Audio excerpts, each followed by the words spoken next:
Greetings, I'm Rob Chappers. And I'm the captain. Today we are honoured and humbled to be in the presence of products designed and made by Zakk Wylde. Rock royalty. Yes, he is. Now, Lee, I know you're a giant fan of Zakk Wylde. I know in particular it's the Book of Shadows project that you thought was stellar. I know that it's the Pride and Glory stuff that you think his chops are insane. But for me, it's all about Black Label Society now. It was Book of Shadows because you can't lyrically and melodically beat that kind of stuff. But now BLS has got me going on. It may surprise you to hear that I've actually seen Black Label Society live in Los Angeles. I remember you telling me. And I remember, Zakk would do this thing where he'd drink bottles of water or take a mouthful of water and then he'd just shoot the water out of his mouth with all the lasers going through it, and it's pretty cool. He's a big guy, isn't he? He's huge, yeah. Big guy. I've had the misfortune to have never met Zakk in my entire life, which is I didn't get to meet wrong. him. I just saw him. I think I've seen him at NAMM. Zakk, as you all know, went from young unknown guitar player in Ozzy Osbourne's band to now one of the outstanding kind of rock gods of the whole rock era. And for years and years and years he had a relationship with Gibson, making his guitars, and Epiphone for some of the more affordable ones, and Marshall for his amplifiers. And a year or two back, rumours were coming out that Zakk was going to do his own thing, was going to do some sort of Black Label Society or something. And then it all broke, didn't it? I think last year. It was like, boom, here it is. He's going to do his own guitar range, Wylde Audio. We think there's maybe amps coming, maybe pedals coming, all that kind of stuff. And we have three kind of mid to high price, like dearer than Epiphone, but not as dear as Gibson, so kind of sitting in the middle there. Three guitars that are all shapes that you'll be familiar with if you're Zakk Wylde fans. He hasn't really sort of departed from shapes that he's famous for using. Warhammer, which you can get either as a fixed tail piece or a Floyd Rose guitar. Viking, same again, fixed. I'm thinking this suits Lee so much. Yeah, this reminds me of this would be what it like if I had I think if I had like a midget on my leg, I just bounced them up and down. They had little arms like this. Yay! I'm on the captain's knee. That's the darkest thing you have ever said. And then. So V, which you can get again in a Floyd or a hardtail, or the Odin, which is probably going to be my favourite one and the most conventional, if that's the right word, which is only available in a hardtail. Got some different graphic options, bursts, stripes, bullseye, whatever. And it's very Zakk, isn't it? I was literally just going to say, it couldn't be more Zakk Wylde if it tried. The necks are big, huge, big necks that a real giant man would want to play. Yeah. It's unashamedly Zakk Wylde all over, as you can see. He's got he's wearing his influences on his sleeve, which I really, really like. And I think he has done a great job. And I suppose I can speak from experience of what it's like to launch a guitar company. It's a very difficult thing to do, and he's done a great job. He's gone to a great factory and he's made some great products, and if you want to get your pull, this is probably the one of the range that you do it on. I think it would have been easy for Zakk to have gone, let's make a bunch of signature guitars, £299 guitars that are this kind of shape but with like cheapy pickups and a skinny neck so that everybody picks them up and just goes, oh, but he hasn't. I think it's a massive neck. I own a 58 Les Paul reissue that has a chunky neck on it. This is like that. This is chunky. In fact, if anything, it might even be a bit wider. It's chunk. And again, the guitar aficionados will tell you, more wood in the neck means more sustain. Well, absolutely, tuning stability as well. And if you're using massive, massive boomers like Zakk does, you want that tuning stability all day long, especially if you're touring. Climate changes, humidity, temperature, you want stability of a neck. And they're big guitars. This is not the kind of guitar that, like a 12-year-old is going to be able to sort of, pick up and play. This is not a guitar that apologises for being strapped around your neck. This is a guitar that says, F you, I'm playing metal. Yeah. It's Zakk's signature EMG set, so 81, 85. It's all good stuff, ebony fretboard, maple neck, mahogany bodies. Tone Pro's hardware, or it's the 1000 series Floyd on if you get a Floyd loaded one. Grover machines. You know, it's a pretty good example of you know, a good guitar, what a good guitar would be if you had about £1,000 to spend. Yeah, a couple of little pieces of detail that I think are kind of cool. On the back of the headstock by the volute, you'll see there's a pretty cool sort of way they're using the paint and the lacquer to meet the neck. It's a solid construction that makes you think this is going to survive pretty much nuclear holocaust. It's a glue-in. But it's a really interesting method of gluing in. See the way? Oh yeah, you've got an angle there. Yeah. This one isn't. This one's straight on. And honestly, this feels like playing a Gibson Les Paul that is a V. That's what it feels like. Now, if I'm going to stand up here, so apologies if my head goes off camera. This is not a sit-downy guitar, for at least in my opinion. Because in my opinion, it is. Okay, well, a sit-downy guitar. If you look at how I'm playing now, what's my elbow going to do? Oh, my elbow's going to bash the. But that's not how you'd sit down with that guitar, Lee. But even you're right. Now you're okay. Okay, so if I sat down like that, it's okay. So I kind of think it's a, you know, it's a stand-up thing. Can I just expand upon that concept? Yes. Because what you're supposed to do is sit with the guitar the same way you would stand with the guitar. You keep telling me off for that. Well, yeah, and you wouldn't stand with the guitar like this unless you're in the shadows. So you shouldn't sit with the guitar. It should be the same way, the same orientation, to give you the same neck angle, so that you're used to picking and. Have you got something against Hank Marvin? No, I love Hank Marvin. I think he's a fantastic musician. I think Zakk's better. He's a bit quicker. I'll give you that. It's not about speed, bro. It's about beard. I'd hear you say that. That's my motto, isn't it? So look, let's play these things. Let me hear that. Let me hear it. Well, so I'm into a Victory Sheriff with a full-tone plimsoll on the floor, so it's a kind of dark-sounding drive sound. 2 volume controls and 1 tone control, which throws me a little bit because I've got to remember it's this volume to turn the back pickup down.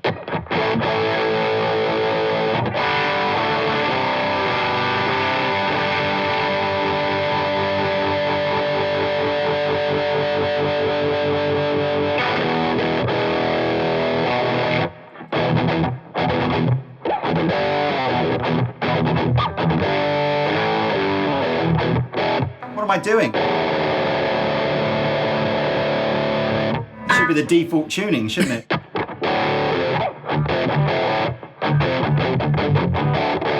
So it's got. So it's nice and quiet when it's not being played. It's got some growl on it, hasn't it? I mean, you're the Zakk dude more than me, so you play your V. I'm not in a million hours going to say that I play anything like Zakk. Can we say, by the way, but I will. Apparently the guys at Wylde Audio, Zakk, found out that we were going to be doing his guitar reviews this month, so they sent us some Skull Black Label Society cups. This coffee, and some mental coffee. It tastes incredible and allowed me to manage the best I've had all year. It says here, forged from the volcanic soils of Indonesia and nutrient-rich soils of Central and South America. This is nice. The Death Wish Coffee Company presents Valhalla Java Odin Force blend. It's a masterful artisan roast. Blah, blah, blah, blah, blah. Created by the world's most powerful guitarist, Zakk Wylde.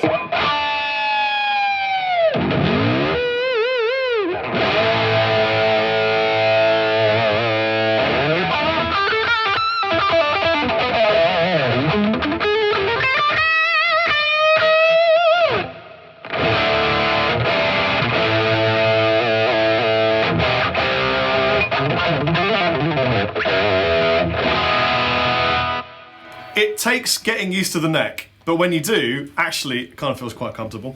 Let me talk you through tones rather than just shred, which is what I kind of just really want to do. Fine. So here is...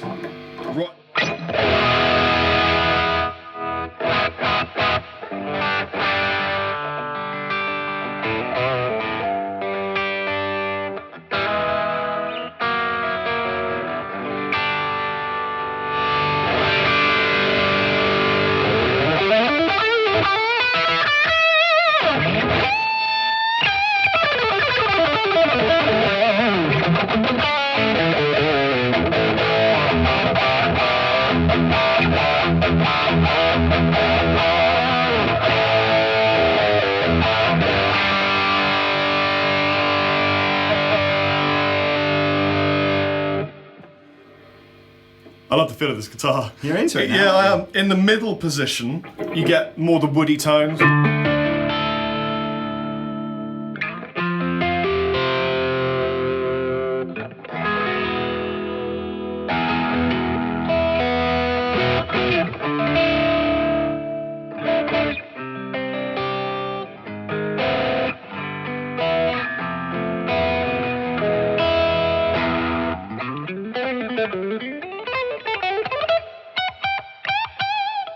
Bring it all in.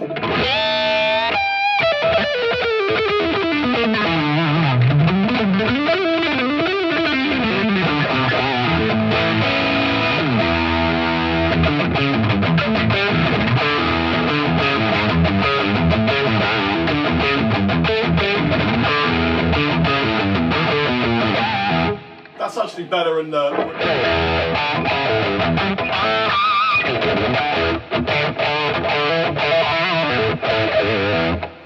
Right up in the neck zone, but backed off. Excuse me. Did you sneeze? I did. It's the cough.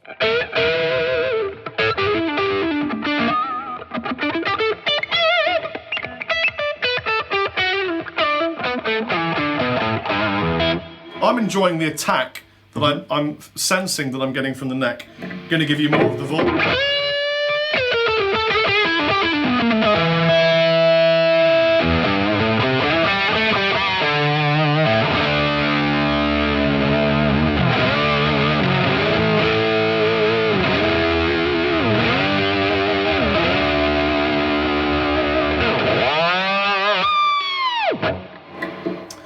Feels like a traditional LP type guitar, but in a V format. I'm a big fan of Vs. Yeah. I've got the wrong cable. I'm just going to say this before people mention this in the video. I should have a right angle. Yeah. It'd be a lot easier. But you know what? I'm also a big fan of Vs sat down. I mean, it feels easy to play a V sat.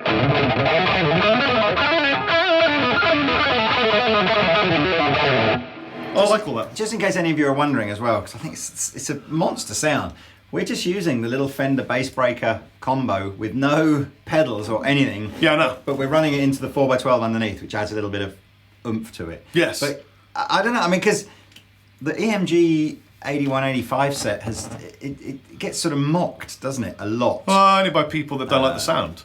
The thing is, it's so absolutely, it's the ear of the beholder, isn't it? I suppose, but I sometimes think that, again, it's another one of those things that if you've never heard a set, but you read enough on a forum that they sound a certain way, you'll just believe it sounds a certain way. But some of the greatest music ever written in rock and metal was on EMGs, so they don't know what I'm talking about. I mean, I'm including myself in that. You know, I mean, I've sort of been put off guitars with EMGs in the past, but it doesn't really.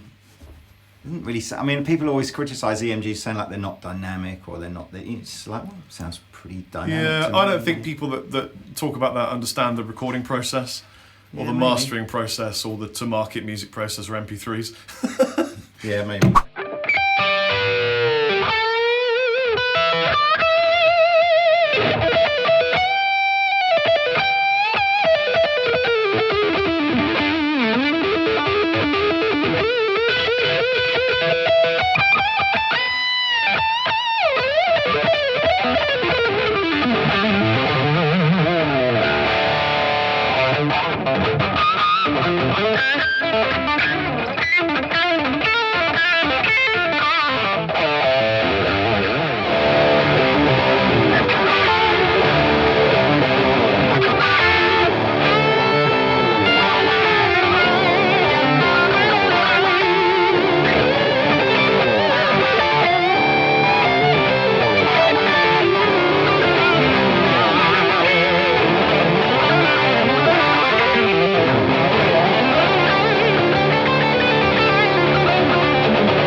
I should come clean and say that also, aside from being a big Zakk Wylde fan, I'm using a new pick today that was given by the lovely man from Dunlop, which is a tech pick, and it is made of brass.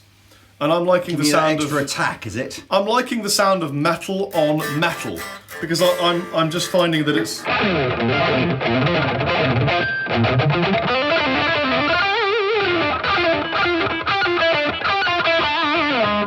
Might just be something I'm feeling, but I'm finding the attack to be pleasant.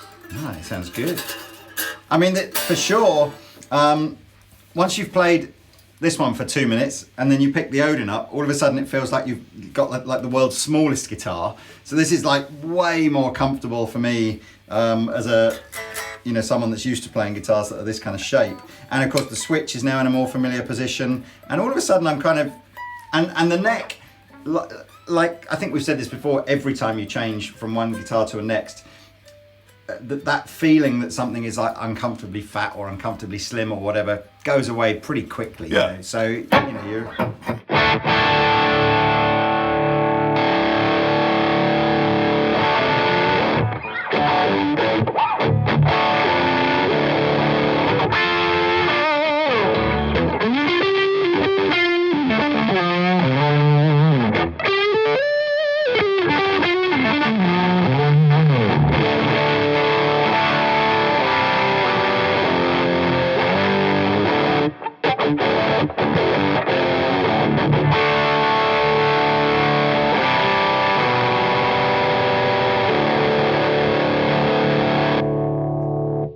Also, I wanted to say something about Zakk and some stuff that I've read online, because I had read some. Obviously, when you launch a company, you're going to get haters, you're going to get trolls, you're going to get people that really support you, and you're going to get people that just take the piss.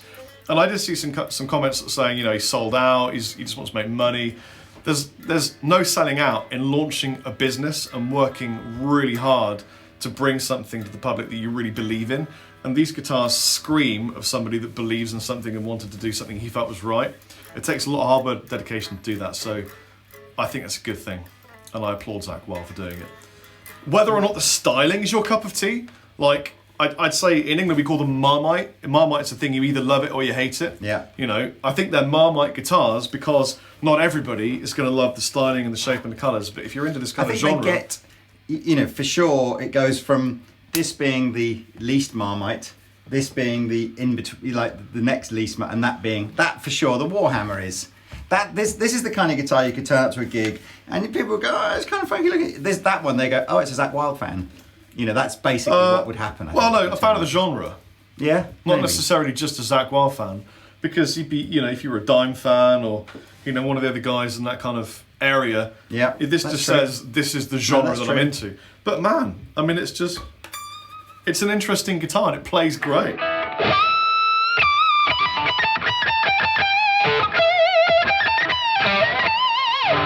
And you could play right at the dusty end. You like that one more, don't you? Only because it's... Not that you're going to see any of that. That's what it is. If Les Paul was still alive, maybe he'd be going, yeah, this is what I need. I need a bullseye thing with a point. But I like the neck on it now. The neck...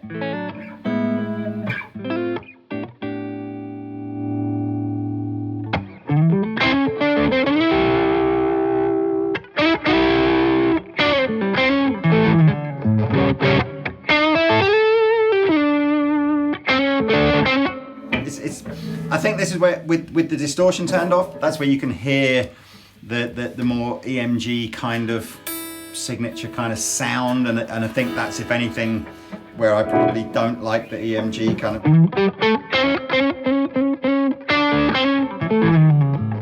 I think I would want my pickups to be a bit warmer. With gain on it, you know...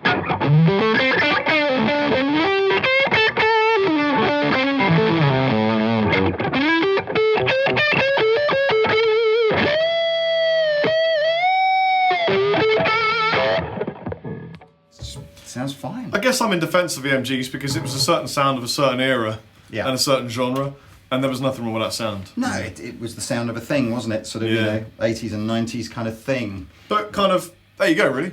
So there we are. Yeah, Wylde audio, cool guitars. Welcome to the world of making guitars. Yeah, I mean, hopefully at a NAMM show at some point or other soon, maybe we'll catch up with Zakk. You never know. That would be pretty amazing. You would be amazed, wouldn't you, if that I'd be pretty amazed, yeah. I have been Rob Chapman. And I've been the captain. Take it easy. See you later.